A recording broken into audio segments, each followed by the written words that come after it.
ناظرین، حضرت سیدہ حلیمہ سعدیہ رضی اللہ تعالیٰ عنہ کے گھر میں جب رسول اللہ صلی اللہ علیہ وسلم کی عمر مبارک 3 ماہ ہوئی تو آپ پاؤں پر کھڑے ہو جاتے تھے۔ جب آپ 4 ماہ کے ہوئے تو دیوار پکڑ کر چلتے تھے، اور جب آپ کی عمر مبارک 5 ماہ ہوئی تو آپ چلنے پھرنے لگے۔ 8 ماہ کی عمر تک آپ علیہ الصلاۃ والسلام کی بات سنی جانے لگی، اور 9 ماہ تک آپ فصیح کلام کے ساتھ گفتگو فرماتے تھے۔ حضور علیہ الصلاۃ والسلام 10 ماہ کی عمر کے دوران قبیلہ بنو سعد کے بچوں کے ساتھ تیر اندازی فرماتے تھے، اور پھر 2 سال کی مدت میں آپ علیہ الصلاۃ والسلام ہر طرف جانے لگے تھے۔ حضرت حلیمہ سعدیہ رضی اللہ تعالیٰ عنہ فرماتی ہیں، جس دن سے ہم نے حضور اکرم صلی اللہ علیہ وسلم کو لیا ہے، ہمیں چراغ کی ضرورت نہیں پڑتی، یعنی حضور اقدس صلی اللہ علیہ وسلم کے چہرہ انور سے وہ نور پھوٹتا تھا جس سے ہمارا گھر نور اور روشنی سے بھر جاتا تھا۔ ہمیں کبھی بھی چراغ کی ضرورت محسوس نہ ہوتی تھی۔ جہاں اجالے کی ضرورت ہوتی وہاں حضور اکرم صلی اللہ علیہ وسلم کو لے جاتے، اور آپ کی برکت سے تمام مقامات روشن ہو جاتے۔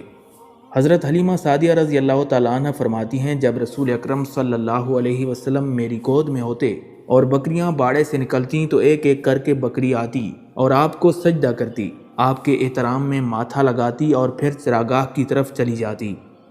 ناظرین، روایات میں آتا ہے کہ حضرت حلیمہ سعدیہ رضی اللہ تعالیٰ عنہ فرماتی ہیں کہ ہم حضور اکرم صلی اللہ علیہ وسلم کو لے کر بنو سعد کے گھروں میں پہنچ گئے۔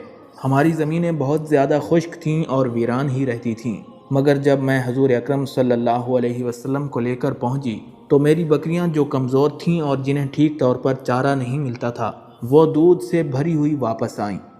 حضرت حلیمہ سعدیہ رضی اللہ تعالیٰ عنہ فرماتی ہیں، جب ہم بکریوں کا دودھ دوہتے تو ہمارے گھر کے سارے برتن بھر جاتے تھے، اور بکریوں کے تھنوں میں دودھ پھر بھی موجود ہوتا تھا، جبکہ قبیلے کے دوسرے لوگوں کی بکریاں کم دودھ دیتی تھیں، اور لوگ اپنے چرواہوں سے کہتے کہ تم بکریاں کس چراگاہ میں لے جاتے ہو، وہاں لے جایا کرو جہاں حلیمہ بنت ابی ذؤیب رضی اللہ تعالیٰ عنہ کی بکریاں چرتی ہیں۔ ناظرین، روایات میں آتا ہے کہ نبی کریم صلی اللہ علیہ وسلم کا رضائی بھائی بکریاں چرانے جاتا تو ساتھ ہی آپ بھی حلیمہ کی بکریاں چرانے چراگاہ میں تشریف لے جاتے۔ آپ صلی اللہ علیہ وسلم جب کسی وادی میں داخل ہوتے تو ساری وادی سرسبز و شاداب ہو جاتی۔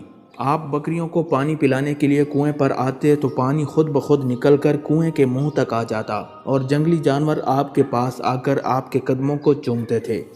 ایک مرتبہ سرکار دو عالم صلی اللہ علیہ وسلم چراگاہ میں تشریف لے گئے۔ سارا دن آپ صلی اللہ علیہ وسلم نگاہوں سے اوجھل رہے۔ حضرت حلیمہ کو چین نہ تھا، انتظار کرتے کرتے دن گزر گیا۔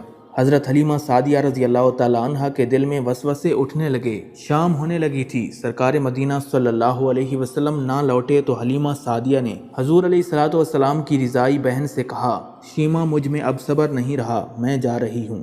حضرت حلیمہ سعدیہ جب چلنے لگیں تو دیکھا سامنے سے سرکار مدینہ صلی اللہ علیہ وسلم تشریف لا رہے ہیں۔ حضرت حلیمہ نے بھاگ کر سرکار دو عالم صلی اللہ علیہ وسلم کو پکڑا، آپ کے دستے مبارک چومے۔ حضرت حلیمہ نے دیکھا بکریاں آپ کے پیچھے پیچھے لپٹی چلی آ رہی تھیں۔ ایک مرتبہ حضرت حلیمہ کے بیٹے حمزہ نے ایک بکری کے تنگ کرنے کی وجہ سے اسے پتھر مارا، جو اس کی ٹانگ پر لگا اور اس کی ٹانگ ٹوٹ گئی۔ وہ بکری اس انداز سے آپ صلی اللہ علیہ وسلم کے پاس آئی گویا پناہ مانگ رہی ہو اور شکایت کر رہی ہو۔ آپ نے دیکھا کہ بکری کی ٹانگ زخمی ہے تو آپ نے اپنے ہاتھ مبارک سے اس ٹانگ کو پکڑ لیا۔ بکری فوراً تندرست ہو گئی اور اس کی ٹانگ بھی بالکل درست ہو گئی۔ رسول اکرم صلی اللہ علیہ وسلم ایک مرتبہ اپنے رضائی بھائی حضرت حمزہ کے ساتھ ایسی وادی میں چلے گئے جہاں وحشی جانور بکثرت پائے جاتے تھے۔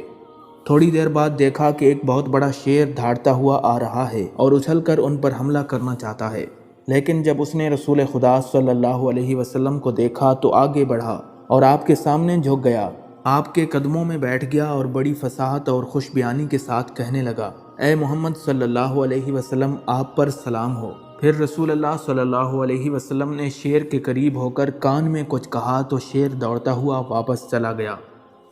ناظرین، اسی امید کے ساتھ اجازت دیجیے کہ آپ کو ہماری ویڈیو پسند آئی ہوگی۔